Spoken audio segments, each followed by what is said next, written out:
Datavault Inc., trading under the ticker DVLT on the NASDAQ, is currently priced at 72 cents, representing a slight downward move of 0.85% in today's session. While a sub-dollar price point often suggests a company struggling for air, what most people are missing right now is that this isn't just another speculative penny stock riding the coattails of the Silicon Valley hype. The real story here is the massive infrastructure play they are quietly building through a partnership with Sports Illustrated that targets a multi-billion-dollar market for athlete name, image, and likeness rights.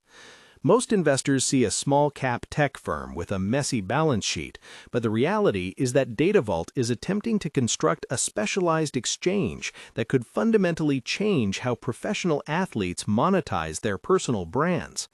This creates a fascinating tension between what the market expects and what is actually happening behind the scenes. The general expectation for a stock like Tesla stock or Nvidia stock is that massive institutional support and clear revenue paths will drive the price. For Datavault AI, the expectation is often one of skepticism due to its history as WISA Technologies and its current penny stock status. However, the reality of their recent moves, specifically the agreement to launch a digital asset exchange for athletes by the second half of 2026, suggests a level of ambition that hasn't yet been priced into the current valuation. When you look at the recent intraday movements, we are seeing a tug-of-war between retail traders who are buying into this vision and institutional players who are cautiously watching the execution. In the last few sessions, the trading volume has been incredibly high, often hitting tens of millions of shares, which is a clear signal that something is brewing. Just a few days ago, we saw a sharp spike in volume following the announcement of their Memorandum of Understanding with St. John's University to launch a research center in Taipei. This wasn't just an academic partnership, it's a strategic move to tap into the high-tech ecosystem of Taiwan, focusing on real-world asset tokenization. If you are using platforms like Interactive Brokers or the Robinhood app, you've likely seen the volatility alerts. This volatility is a symptom of a company in a massive transition. The reality is that while the stock is down slightly today, the underlying activity suggests a base is being formed around these new partnerships. Take a look at the institutional activity. While major firms like Fidelity or those managing Schwab Intelligent Portfolios might not be piling into a 72-cent stock in a massive way yet, we are seeing interesting movements from smaller hedge funds and specialized investment groups. They are looking at the same data points we are. The fact that Datavault AI has raised its 2026 revenue guidance to over $200 million. That is a staggering jump from the current quarterly revenue of under $3 million. This is where the tension lies. Can a company currently losing money at a significant rate actually scale their licensing model fast enough to hit those targets? Investors who prefer self-investing or using investing sites for deep research are currently debating whether this guidance is an inspired goal or a reach. To understand why the market is reacting this way, we have to look at the recent acquisition of API Media Innovation. This move was designed to integrate multi-channel engagement capabilities with Datavault's proprietary audio technology. On the surface, the market hated the deal, sending the stock down nearly 10% on the day it closed. The expectation was that the acquisition would be dilutive and add more operational complexity. However, the reality is that this acquisition gives them the physical event infrastructure needed to actually deploy their digital exchange at live sports venues.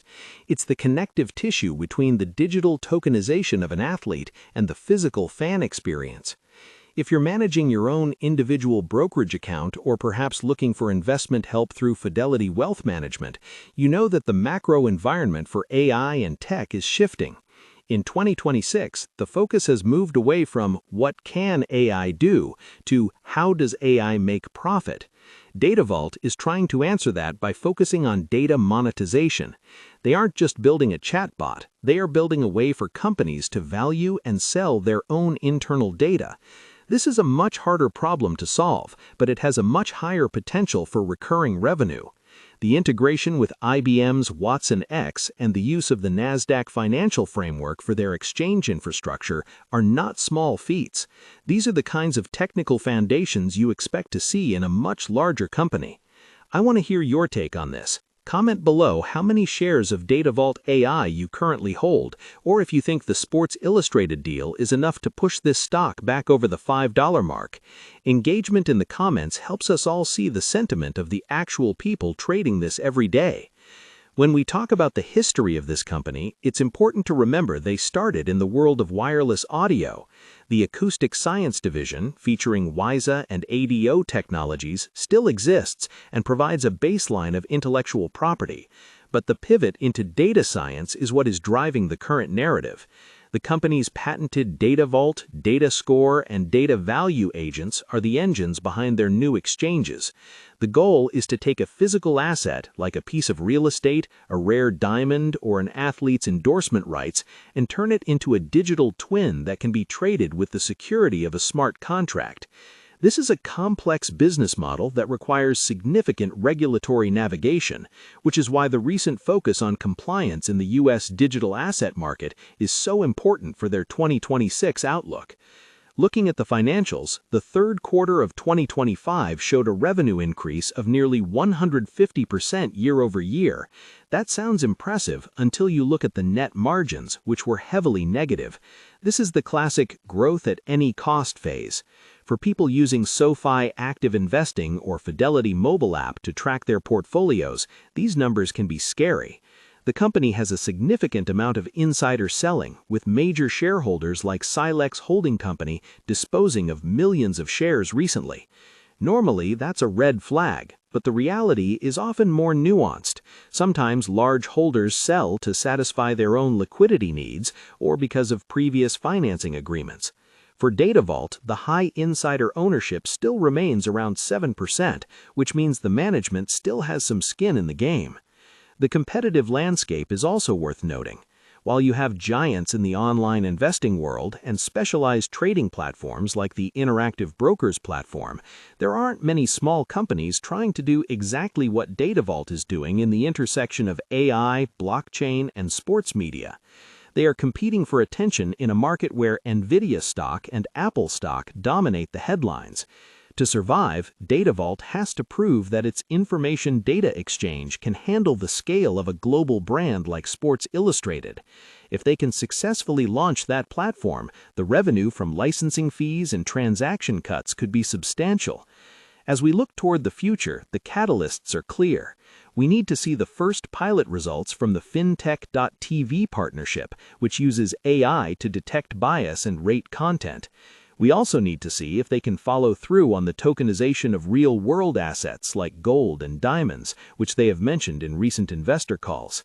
These are high-value, high-trust sectors. If they can secure even one sovereign government contract for asset tokenization, the entire narrative around the stock would shift from a risky penny play to a legitimate infrastructure provider. The risks, of course, remain high. Dilution is a persistent threat for any company at this price point. They recently offered millions of shares to inventors in exchange for intellectual property rights. While this preserves cash, it increases the total share count, making it harder for the price to sustain a move upward. If you are doing online investing or using a SoFi robo-advisor, you probably have a smaller percentage of your portfolio in high-risk stocks like this for a reason. The path to profitability is long and filled with technical hurdles. The expectation is that they will need to raise more capital before they hit that $200 million revenue target in late 2026. In summary, Datavault AI is a company where the surface-level data, the 72-cent price and the negative earnings, tells one story, but the strategic partnerships tell another. The expectation is that this is a speculative bet on the AI label. The reality is it is a complex play on the future of how data and real-world assets are valued and traded. Between the Sports Illustrated deal and the expansion into Asian markets like Taiwan and South Korea, the management is casting a very wide net. Whether they can actually pull that net in and find the revenue they've promised is the big question for 2026. For the serious investor using Fidelity Investments or an individual brokerage account, the key will be watching the execution of the Sports Illustrated exchange. That is the proof of concept. If that works, it validates their entire tech stack. If it gets delayed or fails to gain traction among athletes, the stock will likely continue to struggle. We have seen a lot of volatility on the Robinhood Investments and others because this is a show-me stock. The market has heard the promises and seen the press releases. Now it wants to see the revenue hit the balance sheet. When you weigh the recent movement against the broader macroeconomic trends of 2026, where interest rates are stabilizing but inflation remains a concern, high-growth tech companies have to be more efficient than ever before. Datavault's move to cut costs by shifting to a cloud-based licensing model is a step in that direction. They are moving away from being a hardware company and towards being a software-as-a-service and exchange provider. This shift in the business model is often the most difficult period for a company, but it's also where the most value can be created if they get it right. Ultimately, the contrast between expectation and reality here